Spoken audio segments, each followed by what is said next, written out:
हम unit first में electrostatics class 12th important question के बारे में बात करेंगे। तो उनमें से जो एमपी बोर्ड के हिसाब से जो ज़्यादा इम्पॉर्टेंट है, क्योंकि एमपी बोर्ड आपको पता होगा कि उसने अपना ब्लूप्रिंट चेंज किया है और टोटल 28 नंबर का ऑप्शन दे रहा है, वन वर्ड दे रहा, और जिसके 28 में 28 सही हो जाएंगे, असली बाजीगर वही होगा इस गेम का या इस पेपर का असली बाजीगर वही होगा। तो सबसे पहले ओके, तो इनमें जो सबसे आपको ब्लूप्रिंट पता होगा, जो टोटल क्वेश्चन आ रहे हैं वो 6 मार्क है, मतलब टोटल 6 मार्क्स के क्वेश्चन आ रहे हैं। उसमें से 1 नंबर का एक ऑप्शन है, 2 नंबर का एक क्वेश्चन आ रहा है, 3 नंबर का आ रहा है। तो 3 2 5 1 6 ब्लूप्रिंट पता होना चाहिए। और ब्लूप्रिंट के लिए हमने आपको प्रोवाइड करा दिया है ब्लूप्रिंट का एक वीडियो, ठीक है, वो आप देख लीजिएगा। चलिए, तो हमें 2 मार्कर और 3 मार्कर और 1 वर्ड देखना है। तो सबसे पहले आपको पता होना चाहिए basic properties of electric charge क्या क्या होता है। तो basic properties of electric charge में आपको पढ़ना है कंजर्वेशन ऑफ चार्ज क्या है, क्वांटिजेशन ऑफ चार्ज क्या है, और साथ में आपको ये भी देखना है एडिटिविटी ऑफ चार्ज क्या है।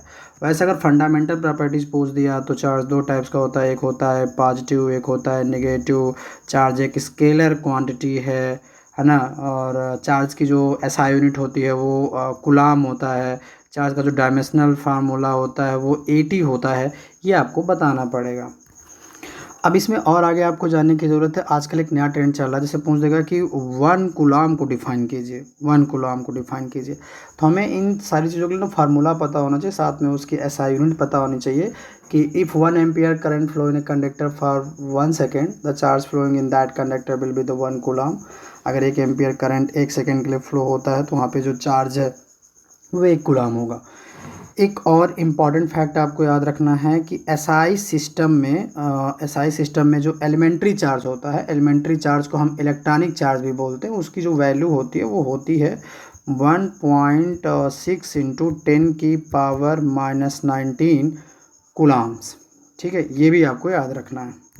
ओके, इसके बाद कुछ और आपको फैक्ट याद करने पड़ेंगे चार्ज में, जैसे पूछ देगा कि 1 नैनो कूलाम में कितने कूलाम्स होते हैं। तो जहाँ नैनो की बात आती है वहाँ पे 10 की पावर -9 पीको फैरेड, ये सब आपको याद कर लेना पड़ेगा। तो आप एक बेसिक चार्ज के बारे में पढ़े रहिए, क्योंकि यहाँ से आपको ऑप्शन देखने को मिल सकता है। ऑप्शन के अलावा वन वर्ड जोड़ी कुछ भी, तो जितना मैंने बताया उसके आसपास ही रहेगा, ठीक है। और अभी मैं आपको सिर्फ एक सरफेस बता रहा हूँ कि कैसे आपको पढ़ना है यूनिट फर्स्ट को, ताकि आपको 6 में से 6 नंबर मिले, कोई भी नंबर कटे ना, फिर हम इन सब के मॉडल पेपर आपको प्रोवाइड करा देंगे, ठीक है। अब चलिए, दूसरा जो है कुलाम्स लॉ। अब जो दूसरा है वो कुलाम्स लॉ में हमें ये देखना है कि कुलाम्स लॉ कैसे काम करेगा और इसका डेरिवेशन क्या होता है। By the help of Coulomb's law हमें डिराइव करना है, हमें डिफिनीशन देनी है किसकी, एलिमेंट्री चार्ज की या यूनिट चार्ज की, हम by the help of Coulomb's law. और कुलाम्स लॉ की 2 डीमेरिट है और वो हमें पता होना चाहिए, क्योंकि वो 2 मार्कर के लिए बन सकती है कि right any two demerit of the Coulomb's law. Coulomb's law बहुत सिंपल सा है, आप 2 चार्ज ले लोगे, एक चार्ज हो जाएगा आपका यहाँ पे रख दोगे, और एक चार्ज मान लीजिए आप Q1, एक चार्ज मान लीजिए आप Q2, और इनके बीच की दूरी आप मान लीजिए D। हम आपको उसका डेरिवेशन अलग से ला के प्रोवाइड करा देंगे। तो इसका जो ओवरऑल कूलम्स आता है, अगर आप डिराइव करेंगे तो 1/4πε0 Q1 Q2 अपॉन R²। तो ये भी आपको एक हल्का सा देख लेना है। और इसकी जो 2 डिमेरिट होती वो ये होती, डिमेरिट कह लीजिए या आप इसको लिमिटेशन कह लीजिए, या सिर्फ पॉइंट चार्ज के लिए सही होता है, सिर्फ और सिर्फ पॉइंट चार्ज के लिए सही होता है। अब पॉइंट चार्ज क्या है, तो पॉइंट चार्ज समझने के लिए आपको पॉइंट चार्ज की डेफिनेशन बननी चाहिए। पॉइंट चार्ज हम उस चार्ज को कहेंगे जिसका साइज नेग्लिजिबल हो, और उनके मतलब कि the point charge are 2 charge हों जो size are negligible, then the distance between the charge के बीच की जो दूरी हो और उससे अगर हम कंपेयर करें तो चार्ज का साइज बहुत ही नेग्लिजिबल हो, ठीक है। तो जो आपको कूलम्स लॉ है वो सिर्फ पॉइंट चार्ज के लिए सही होता है। और दूसरा ये कि यह लॉ सिर्फ स्टेशनरी चार्ज के लिए है, मूविंग चार्ज के लिए यह लॉ वैलिड नहीं है। फिर आपको इस यूनिट में देखना है कि यूनिट चार्ज क्या होता है, फिर इंटेंसिटी ऑफ इलेक्ट्रिक फील्ड, जैसे 3 नंबर का क्वेश्चन बन सकता है कि what is the electric field and right any 3 properties of electric field. तो इलेक्ट्रिक फील्ड क्या होता है, और इलेक्ट्रिक फील्ड लाइन बेसिकली पूछेगा कि what is the electric field line and right any 3 properties of electric field line. Intensity of electric field से आपको formula पूछ सकता है। एक फार्मूला होता है E = F/Q0, जहाँ पे F फोर्स है, Q0 चार्ज है, और एक और फार्मूला होता है पॉइंट चार्ज के लिए, अगर आप इलेक्ट्रिक फील्ड निकालेंगे तो वो फार्मूला होता है 1/4πε0 Q/r², 1/4πε0 Q/r²। ठीक है, तो ये आपको डेरिवेशन के लिए पूछ सकता है 3 मार्क्स में बिल्कुल पूछ सकता है क्योंकि छोटा है।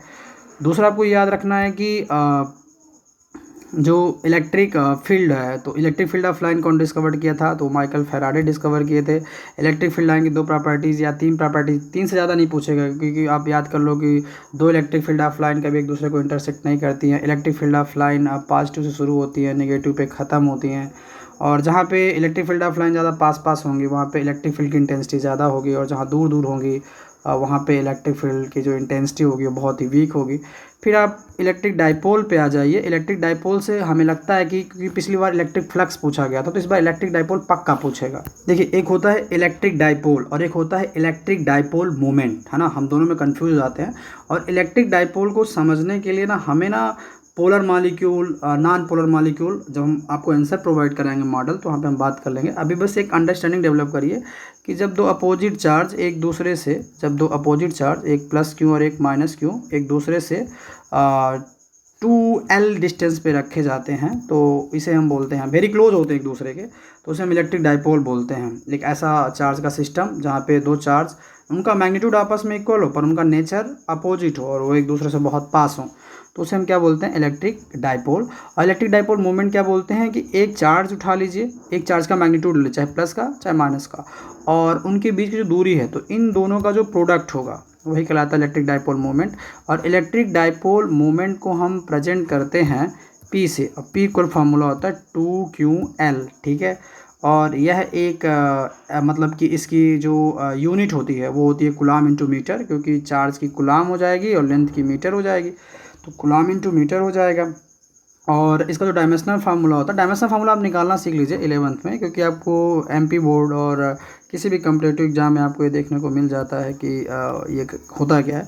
तो आपको ये पता होना चाहिए कि इलेक्ट्रिक डाइपोल मोमेंट का जो डायमेंशनल फार्मूला होता है वो होता है बेसिकली M0L1T1A1। ठीक है, और दूसरा जो आपको पता होना चाहिए वो ये होना चाहिए कि जो डाइपोल मोमेंट होता है, जो नॉन पोलर मॉलिक्यूल होते हैं, देखिए एक पोलर मॉलिक्यूल होता है, एक नॉन पोलर मॉलिक्यूल होता है, तो नॉन पोलर जो मॉलिक्यूल होते हैं उनका जो डाइपोल मोमेंट होता है वो 0 होता है ना। ये एक important fill in the blanks आपके लिए बन सकता है कि the dipole moment of non polar molecule is 0, है ना।